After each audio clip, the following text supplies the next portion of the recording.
No one prepares you for the moment everything around you suddenly falls apart. It might be a personal tragedy or a world crisis, but either way, it affects your life. All the things you thought were yours or obvious, all the things you thought were stable and will never change, all of those are taken from you in the blink of an eye. The floor you stand on starts to shake. The world is no longer the world you were familiar with. But one thing is for sure. Your life has changed and will never be the same. Sounds like a disaster, right? Well, not necessarily. Before you lose hope and run away, stay a little longer. You may gain some new insights. First, let's understand what causes a crisis. Life is dynamic. It constantly moves and changes. But a crisis occurs when there is a change that you believe affects you badly. More than that, a crisis is something deeper than other problems, as it shocks your entire belief system. Who would have thought that some mysterious virus would appear and turn the world into a place we only thought exists in movies? We all have anchors in our lives, things we hold on to. Anchors can be family members, friends, lovers, a job, savings, or even things that seem so obvious, like physical freedom. The problem begins when you build a whole life around these anchors. You hold on to them so much that you cannot imagine your life without them, assuming they will always be there. You get so attached that the thought of losing your anchors doesn't even cross your mind, and when you actually lose an anchor, you're caught off guard and think to yourself how unfair it is. There is no intention to underestimate the things that are important to you. Of course, it is hard to lose a close person or struggle financially, but while you are still alive, is it better to remain broken or focus on growing? The best way to overcome a crisis is to obviously avoid it. Many things are out of our control, but except for the exceptions, most of the time changes don't happen in one moment, even if it seems like they happen quickly. Usually there are preliminary signs which help us predict that a change is about to come. It doesn't mean that the worst scenario will happen, but you won't be surprised if it does, because you'll be prepared. It is important to pay attention to the motion of life and move along with it. Notice the occurrences. The ideal thing to do is to act as early as possible. Prepare mentally and physically for a possible change. Adjust to the changes as fast as possible. But better late than never. The fear of the unknown is paralyzing. It keeps you stuck in the same spot. Because of the comfort of the known and the fear of the unknown, you stick to your comfort zone and avoid thinking outside of the box. Avoid trying to improve your situation. People do the same things over and over again, and then they are surprised that the situation remains the same.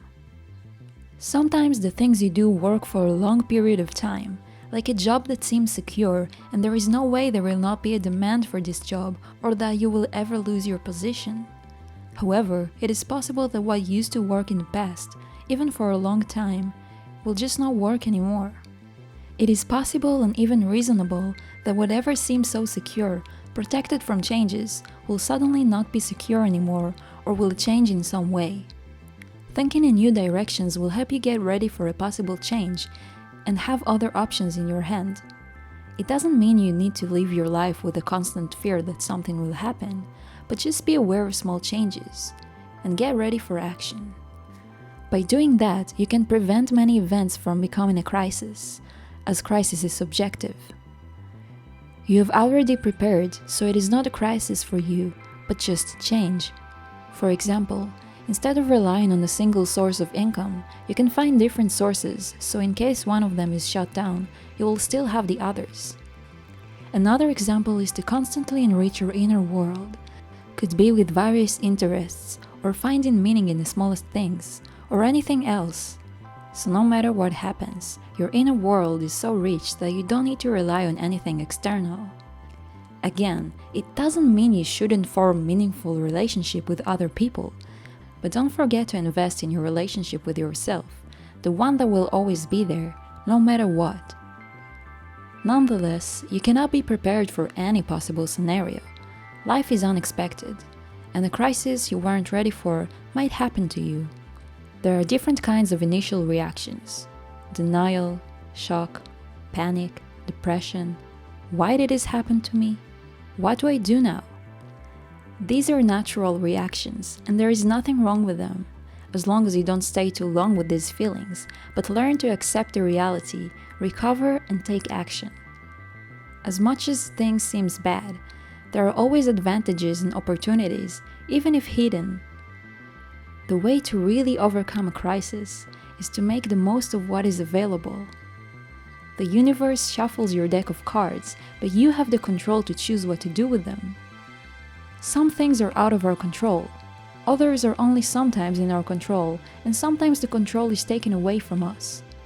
Adjusting to the change means controlling what you can, making choices that you can make. Let's get practical. Here are the steps you can take. 1. Define as clearly and as precisely as possible what is the current problem. 2. Understand what changed due to the crisis. What is different than before? 3. Acknowledge the limitations. If we take the virus example, the limitations might be not being able to walk freely outside or meet people. 4. Think what will help you get out of the crisis. Is it changing habits, strengthening relationships, finding a new source of income? 5. Write down the options. What actions can be done within the limits? Now that you have everything clear and organized, all that's left to do is taking action. Look at the options you found and choose those that seem the best to start with. Along the way, questions will arise and obstacles will come. The journey won't be easy. However, taking action is better than remaining in the same place. It is frightening to go into the unknown, but it is more frightening to be stuck. A small amount of fear can drive you to take action, but a large amount of fear can paralyze. When you overcome your fears, you're free. While you embrace the change and take action, your plan might become different, and you may need to keep adjusting it. You learn new things all the time, and you can implement those things and improve your plan. It is also possible to execute more than one plan at a time in order not to put all of your eggs in one basket, but make sure not to be all over the place and focus mostly on the current main plan. I would like to recommend a book that helped me a lot and inspired me during creating this video, Who Moved My Cheese by Spencer Johnson. This book helped so many people around the world, including myself.